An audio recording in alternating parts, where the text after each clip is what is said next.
Hey guys, I thought today I'd try and share my tips to get like good grades with you.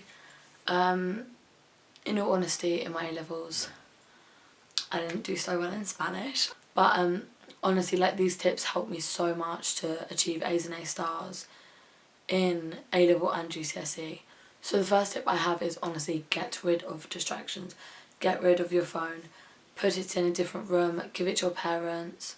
We have an office at the back of our garden, and I'd go there and revise and leave my phone indoors, because I could spend about 2 hours on my phone just scrolling through Instagram, and those 2 hours you could learn so much by just revising. Number 2 is like the mindset, and I know it's so hard to get yourself into the mindset where it's like, I need to revise now, especially if you're trying to revise at school and you want to talk to all your friends, you want to go out and like enjoy yourself, but you've got to think, I know it's 2 months of absolute hell, or like 2 or 1 months of hell, but you've got to think, these 2 months I may not be able to socialise as much as I'd like to, but then after exams you have the whole of summer, and that's like 3 months to do whatever you want, to see your friends every single day if you want to, with no responsibilities and no worry about results day, because you know that you'll have tried your best.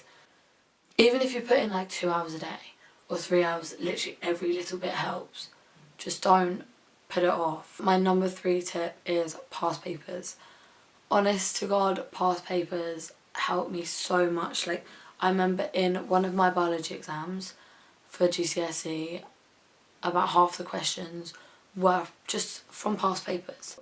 Once I did all my revision and learned all the facts, then I tried to apply it to past exam papers, because then you'd see how you need to answer the questions, you need to see what they may bring up, what kind of questions you'll get, the type of quality answers you need. So if you look on exam boards, you can find past papers, past answers and exemplar papers from like A-star students, and you'll see the answers that they need to put in. Also, like, what I found extremely hard, because I did Spanish, media and English for my A-level, there's obviously no right or wrong in media and English. It's very susceptible to your opinion, and same in Spanish A-level with your speaking and your writing.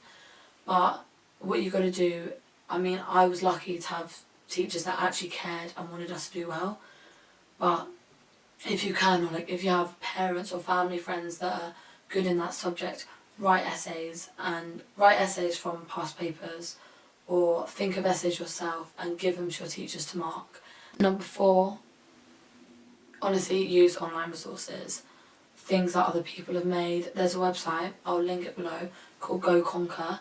You can make spider diagrams, you can make notes on it. For English A-level, it honestly helped me. Like, I'll try and insert pictures of spider diagrams that I did here, but you can add like themes, you can colour code things, and at the end of the day, so once you've done all your revision, if you make small bullet point notes, it helps you refine the most important information that you need to know. If you have coursework, do your best in it, like, honestly, because if you have the help from teachers and have the help from other students, then if you get an A star in your coursework and that's 50% of your grade, you walk into your exam with an A star, or an A, or a B, or maybe like a C, but still.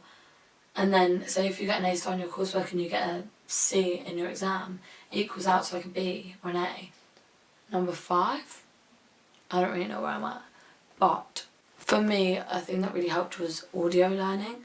So with English, like, I honestly, it sounds really stupid because I did English, but I don't like reading that much, and especially not the books that I had to read.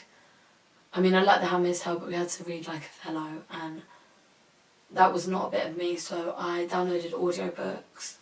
And no, this isn't sponsored by Audible or whatever it's called, but honestly, like, it helps, because when you're chilling or going to sleep or driving, you can just play it in the car and listen to it, and it honestly like saves time rather than sitting there for an hour and trying to read a book.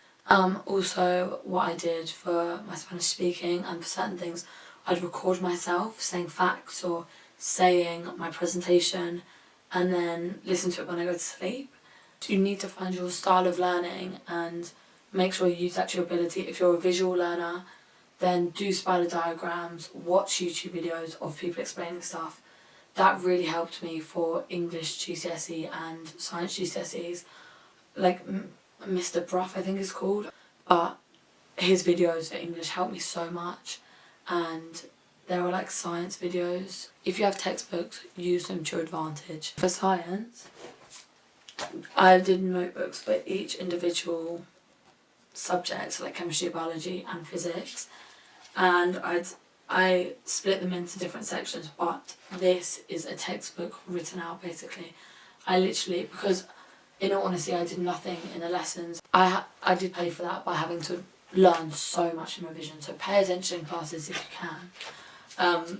But yeah, so like literally I wrote out, I colour coordinated, did it in like visual ways that would help me understand, so like little diagrams. With the textbooks I literally wrote every single thing out, and once I'd written this out then I could do the past papers. Then you can also simplify textbooks, because a textbook would be like triple this, so this is just the most important information that you have, because if the exam board made a textbook for you, the best thing to do is read it and learn from it, because that is going to be the exam.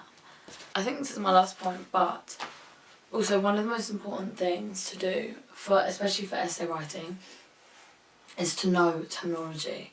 At like the back of books or something, or I'd look up online English keywords to know, and it honestly makes your writing so much better.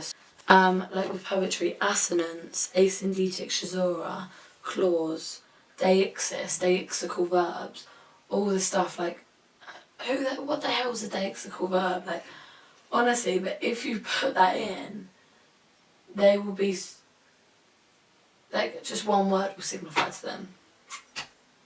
There's a star right there, or like that's an A right there, or a B or a C or whatever. I'm sorry if this video has been so long, and if you want me to do any like specific revision videos for a specific subject or anything like that, then just let me know. But I really hope these tips help, and good luck if you're doing your exams. I don't have any exams at uni, so I'm loving life, but yeah, good luck, and I'll see you in my next video.